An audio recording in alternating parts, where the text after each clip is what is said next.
The impeachment committee gets an independent chairperson. The police seem to be the biggest drug suppliers in the country. And then you should get ready for some late administration looting. All of this to come in the Political Insider, brought to you by our partners for this episode, Trade Nation. If you want to trade international markets, currencies, commodities, visit the Trade Nation website at tradenation.co.za. You can trade whatever you like, any market in the world. Visit Trade Nation. Let us know what you think about it. And while you're on your computer, remember, subscribe to the Political Insider and leave your comments. We love to reply to your comments. Okay, we are going to start off with the impeachment committee in Parliament, which, as we know, we've covered it before, set up with 31 people from different political parties. And the real question was, who is going to chair this particular party? In the past, when you had ANC majorities, any particular committee in Parliament would be run roughshod over by the ANC, who would have the most number of seats at that specific committee hearing, and they'd invariably have the committee chairperson, and the decision of that committee and the conduct of that committee would pretty much go in the favor of whatever the ANC needed it to go. But those days are over. And Rise Mzansi's Makashula Ghana was elected as the chairperson of the Parliament's Section 89 Impeachment Committee. That is its beautiful branding, right? Makashula Ghana was one of the generations of young black politicians who left the Democratic Alliance in the aftermath of the departure of Mmusi Maimane in 2019. Stayed outside of politics for a while and joined Rise Mzansi ahead of the last election in 2024. Now, Rise Mzansi's performance in Parliament has been impressive. They only have two MPs, Makashula Ghana and their leader, Songezo Zibi, who has done an impressive job as the head of Parliament's Special Committee on Public Accounts, SCOPA as it is called, a very, very important position. One could say that Songezo Zibi has kind of been the Thuli Madonsela of SCOPA. We've had other heads of SCOPA, but they have laughed and smiled and eventually allowed tax money to be looted, right? They invariably come from small parties, so they're beholden to the big ANC juggernaut. Songezo Zibi has stood up to the graft, and he has at least got the conversation flowing. And, it's been a breath of fresh air to have somebody who's actually trying to protect taxpayer money in Parliament. It's the first time in 3 decades, so let's hope that Makashula Ghana is as successful when he chairs this particular impeachment committee. Because the big issue is that he falls outside the two biggest blocks. There are 3 blocks going into this particular impeachment committee hearing, and he comes out of the smaller third section of this particular committee. And what am I talking about here? I'm talking about these blocks that have got a vested interest in the outcome of this particular impeachment committee hearing. Let's call the one block the president's keepers, and we'll call the other block the president's enemies. And it's easy to understand the president's keepers. These are largely the ANC itself, with 9 members of the 31, and parties who owe their livelihoods and their nice fat salaries to the ANC parties, like the Patriotic Alliance, the Good Party, PAC, etc. Without the ANC's largesse making them ministers when they don't deserve to be ministers, these people would be, just a normal MP earning a normal MP salary. Now we've got to call them Mr. Minister or Madam Minister. They get bodyguards, blue lights. Life's wonderful. They really want this to carry on. And they will protect the president even if there's videos of him shooting somebody in the middle of town. The president's enemies are the comrades parties. These are the people who are angry with Cyril Ramaphosa because he was the guy who swapped their state capturers, like the Guptas and the Zuma crowd, for his state capturers, like the crime syndicates. And they're pretty unhappy with him because he has been the guy who cut off their supply of cash, right? And for that reason, from the very start, they've wanted to get rid of Cyril Ramaphosa, and they smell blood in the water. The president's enemies also see a road back to the gravy train or the trough, and that is get rid of Cyril Ramaphosa. Perhaps they'll put in somebody, perhaps he's the current deputy president, who may want to create a different government of national unity and reinstate those state captures. That's really what this is all about. The third block are people sitting out there that actually want South Africa to be a better place. Right? These parties are, largely the Democratic Alliance, Freedom Front Plus, Rise Mzansi, Action SA, etc. Right, so the president's keepers want to hold on to their significant power and patronage network. And they just will do anything they can do. And there was a chance that the chairperson of this, the ANC, tried very hard to get one of their own in as chairperson so they could influence the way that this committee behaved. We saw that with the parliamentary committee looking into the Mkhwanazi allegations, where when it got politically uncomfortable and people from the ruling party were being mentioned, the political chairperson was able to steer the discussion away from, condemning the party towards kind of condemning nobody in particular. And that's ultimately why that parliamentary committee was a bit of a failure, right? So who are the enemies of the president? Well, they are, pretty self-explanatory. Umkhonto we Sizwe, because that is the party of Zuma. The EFF, always up for a bit of looting. We see that in the metros. The African Transformation Movement, I don't think they're looters, but they are ideologically, joined at the hip with Umkhonto we Sizwe. There's a new crowd called the UAT and Al Jamaa, who we know have never seen an opportunity to attack the trough that they didn't leap at.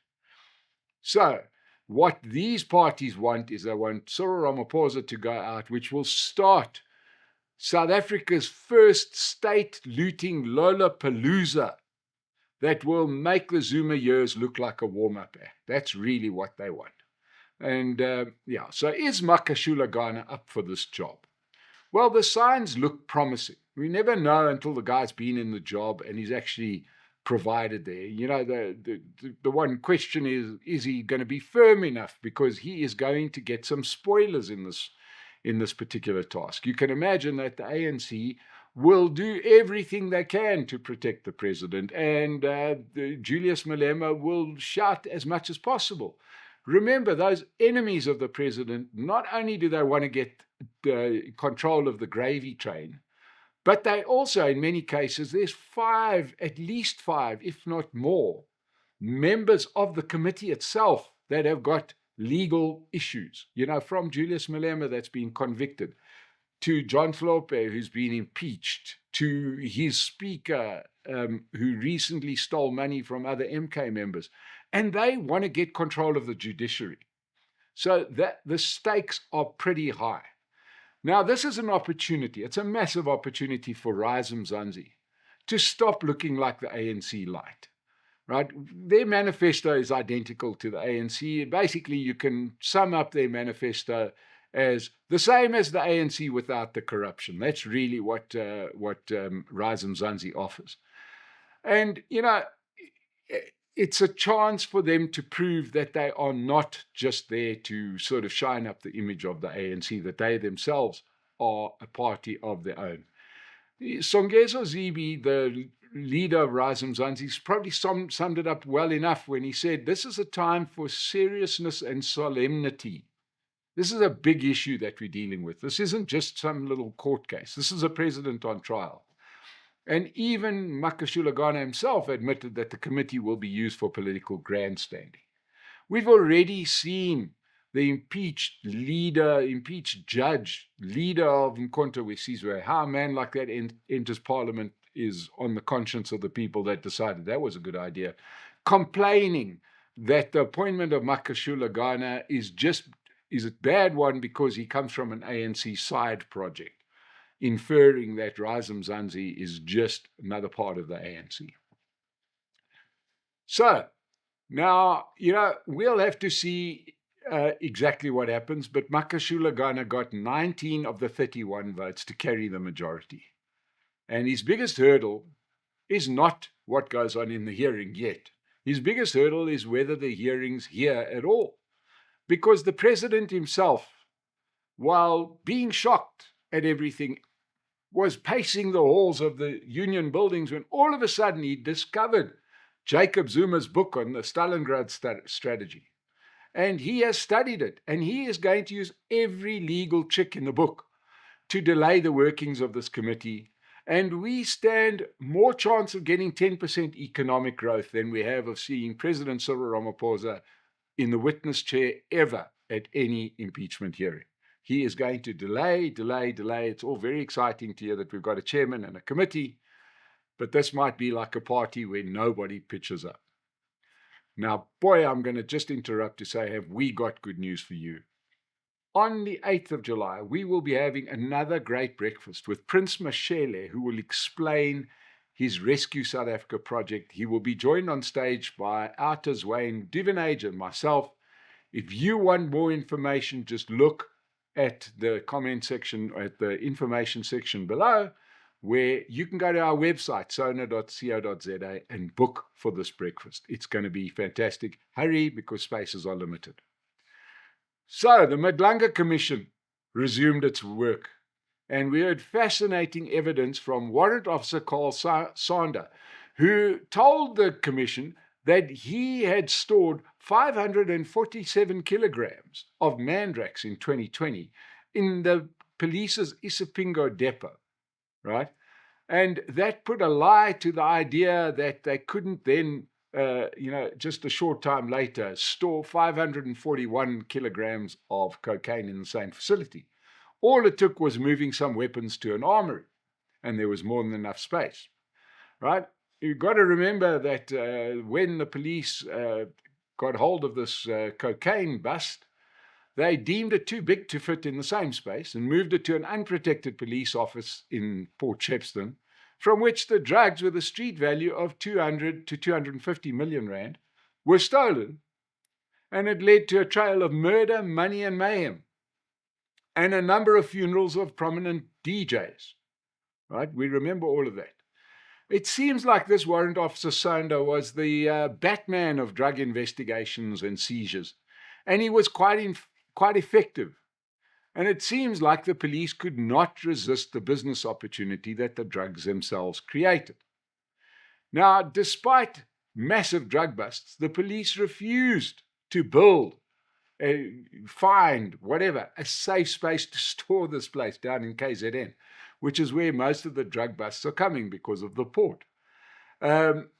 So the police decided to never find a place that was fit for purpose. And the other problem was, according to Warrant Officer Sander, was that many of the crime scenes, when there are busts of drugs, were contaminated. And policemen who wanted to steal the drugs would literally drive off with it at the scene of the crime, put it in their vehicles and leave before it's even on record. We have previously heard at the Madlanga Commission that all roads of drug theft out of police hands seem to lead to Major General Lesetja Sonona, who was arrested in the last tranche of arrests of prominent policemen. It was unsurprisingly, therefore, when Warrant Officer Sander received a letter from the self-same Sonona placing him not where he was in fighting drugs, but in the Provincial Support Services pending a corruption investigation into allegations that he was the person supplying the narcotics to Florida Road nightclub syndicates down in KZN. This investigation was shut down in 4 days for being the nonsense that it was. But Warrant Officer Sander was never put back into his position, and to this day sits there minding a store. So the police seem to be a wonderful source of drugs. They're the guys that take every one of these busts and somehow filter the drugs through the system. We've seen this in other cities, in countries in collapse, where the police become more like criminals. And it's going to be very interesting because here we are nearly a year on from the Mkhwanazi allegations. No, but nothing. I mean, yes, we've had a few police generals arrested. We've got the police commissioner. He's getting a salary from you and I, but not doing his work, just like the police minister. He's sitting at home watching Netflix while you and I pay for him. We've got people acting in those positions, but that's all those people are doing. They're acting. They're not doing anything. We haven't seen any of the processes improve. And my Lord, we hear all the startling allegations coming out of places like the Madlanga Commission, but we haven't seen actual structural change within the police force. We'll keep watching and keep pushing. Right. We are into a very interesting time. It was coined very, very aptly by a Daily Maverick journalist, Ferial Haffajee, who calls it late stage looting. Right? We have the situation where in many of the metros, control is going to change. We are going to the local government elections in November the 4th, and many of the metros are going to change their political composition.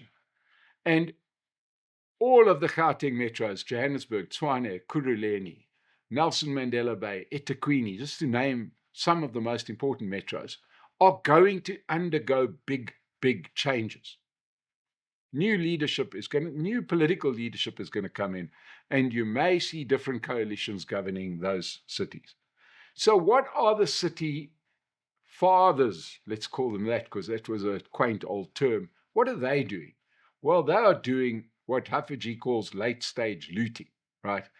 And we've got a situation where these current administrations, let's call them dead man walking, they know they're going to lose their jobs in 5 months' time. But what do they do about it now? Well, they do the same thing that you and I would do if we were in a vault and we saw the door closing. We'd run inside, take as much of the loot that's kept in the vault, like think of those policemen and the drugs, and you throw the stuff out the door before it closes, so that your friends outside can get that money and that treasure and run away with it, right? And the vault door is closing quite slowly, so there's an opportunity to do a more sophisticated version of throwing the money out. One of the things you do is you appoint people, your friends, your family, to very high-paid positions. They're not suited to the job, but now suddenly they're earning 3-4 million rand a year. And what do? They do the job badly. It doesn't matter. It's not about the job. It's about the salary. Understanding that you sign them to a 5-year contract. Now another coalition comes in that says, I can't believe a plonker like this is running such an important entity and is doing such a bad job. What do we do about it? Well, now let's say a new administration takes over in the middle of November. It's going to be really difficult because they have, just as luck would have it, signed a new contract in June 2026 that runs for 5 years. I've got 5 years in this job at this fantastical salary. What are you going to do about it? Well, now you have to start a process to dismiss the person. And that's going to go through a whole lot of court challenges because the person is loaded with money. He was given that by his mate. And sometimes it could even lead to the worst thing, which the part that us as taxpayers love to hear about, is that the person gets suspended on full pay. Or you get paid out for the rest of their contract without working. There was a wonderful term in the late 1990s called javelin catching. And that was where you commit the crime, you throw the javelin, and somebody's over the wall that catches the javelin, which is the loot. And it's a very apt sort of description to what's going on, right? Because let's use the example in Johannesburg of the Civic Centre. Johannesburg has got a relatively newly built civic centre. It's about 40 years old in the life of a building, not so old. It was made for purpose. It was allowed to run down through no maintenance, and suddenly everybody had to be evacuated because apparently there were safety concerns. Yeah, right. The real issue was that all of those departments were suddenly housed in privately owned businesses with nice big contracts and 5-year lease arrangements. It's their mates. That is the kind of late stage looting that we are going to have to be very vigilant of and understand that it's happening as we speak, right? And We've even seen it in Parliament where ministries run by opposition ministers face corrupt deployed cadres who are standing in their way and giving book contracts to companies that have never existed before. They are there to plunder budgets while they still can, and knowing that everything is going to change. And this is their last term, their last couple of months in power. Johannesburg have done it. It's going to happen in many, many cities around the country. And sadly, there's nothing much that we can do about it. It's going to be terrible. But thanks for joining us today. Please remember to get your news here at Political Insider. Subscribe to the channel, share it, leave comments. We like to reply to those comments. Thank you so much for joining us today. We'll see you again soon.